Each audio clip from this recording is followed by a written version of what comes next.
When Dave Smith's sequential instruments went out of business, one of the last things they designed was the Prophet VS, which goes for like $5,000 on the used market today. Let's look at the SY35, which he also designed at his later stint at Yamaha, which you can pick up for a couple $100.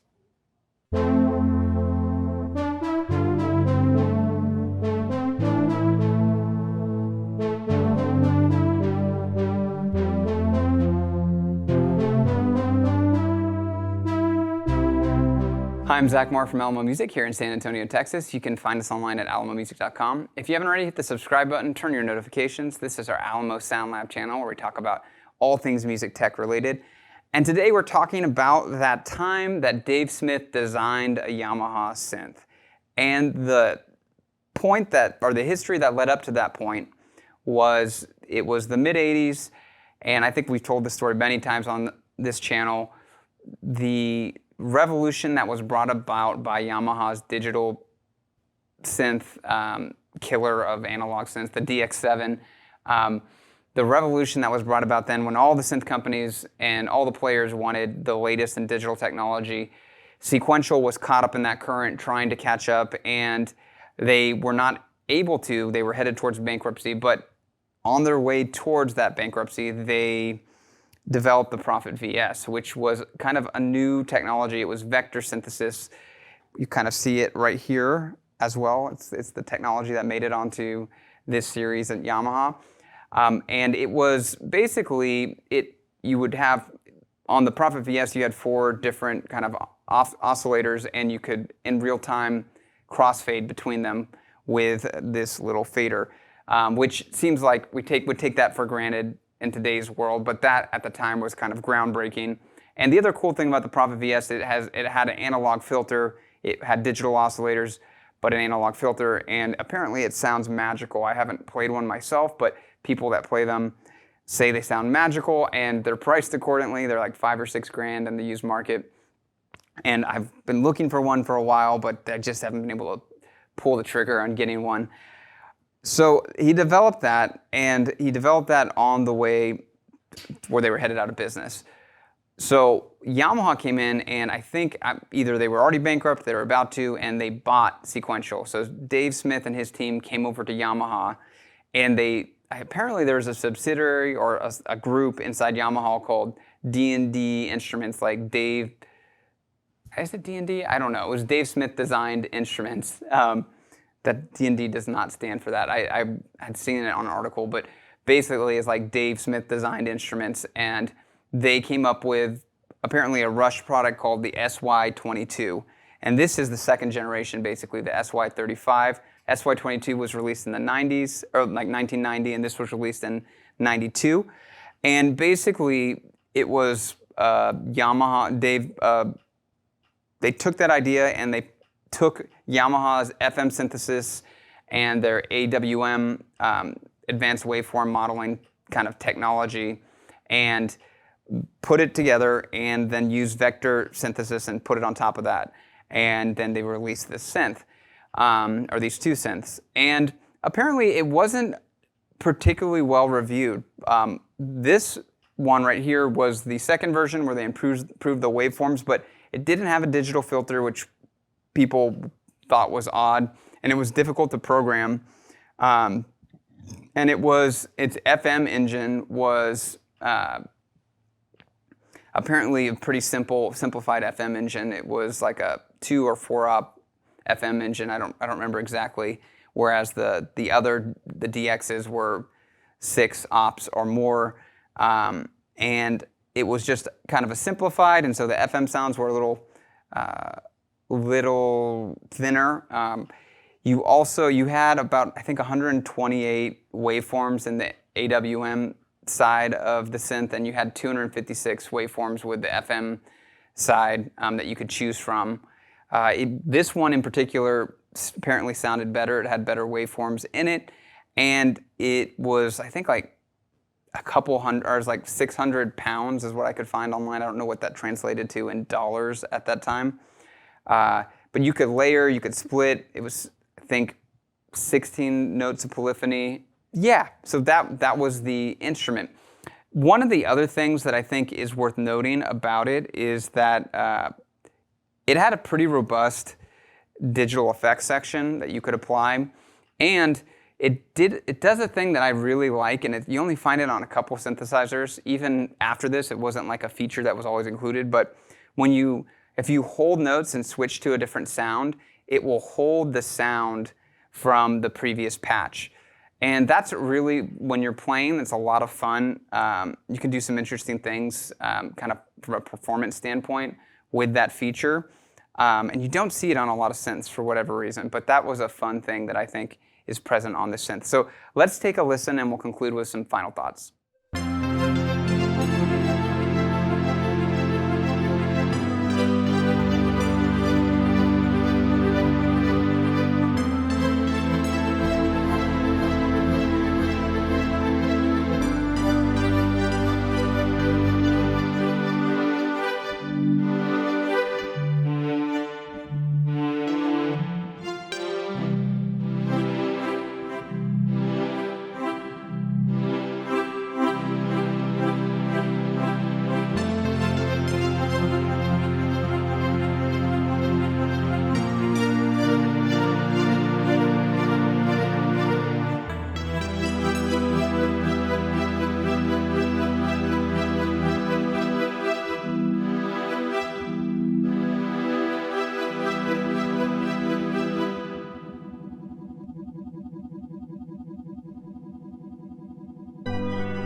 So there you have it, the SY35. I think it sounds pretty good, actually. It's got a nice kind of darker, this early 90s digital synth tone that I think is very pleasant. And in terms of Yamaha sounds, this is actually one of my favorite ones that I've played in terms of early digital Yamaha synths. I really like the tone it has. I like you can do some fun things with the vector. It feels a little gimmicky, but at the same time, it's kind of fun to play with when you're messing around. I didn't try to program it. I think that would be a nightmare. And apparently a lot of people feel that way. But there's a lot of patches you can download and install into this thing that that people have programmed over the years, and there's a fairly big community around this synth. And what's interesting is they're super cheap. They're a couple $100. You can find them super cheap. And do I think it's worth it or interesting? I definitely think that, it's 10 times less than a Prophet VS. So if you want to try vector synthesis, it's a good way to get into it. If you like early digital Yamahas, also good, easy on the wallet piece. Is it the most unique sounding instrument? I don't think so. So I wouldn't say it's like a palette that you can't find in a lot of other synths, but definitely an interesting piece and definitely very musical and easy to play. I like the touch it has. I actually like the keyboard. I think it has aftertouch. When I was playing it, I'm pretty sure it had aftertouch that was working. I need to verify that. But yeah, that's my 2 cents on it. Did I leave anything out? Is there any details that you want to add? Please leave a comment below. We'd love to hear from you. And if you want to talk more, find us at alamomusic.com. We'd love to chat with you there or talk on the phone or whatever. Thanks for watching, and until next time. Oh, and one more thing. I can't mention Dave Smith and not mention that I was at the NAMM show. I was there the day before, and I heard the news that Dave Smith had passed, and it was odd. I'm not super sentimental, but it weighed on me in a sense. I was really sad because he had always been there at every NAMM show, most warm-hearted, just open guy, ready to talk to anybody, and he's gone. And it's amazing how many instruments he contributed to synthesizer history. And today we're looking at the SY35 and SY22, and I didn't even mention in the video that shortly after he designed the SY22, Korg had snapped him up and he went on to design the Wave Station, which is also iconic. The guy was just a gentleman and super warm-hearted and just contributed, truly a prophet of synthesis, contributed so much, and it's very sad to have lost him. So I'd be amiss not to mention something, and yeah, I just wanted to take a moment and mention that.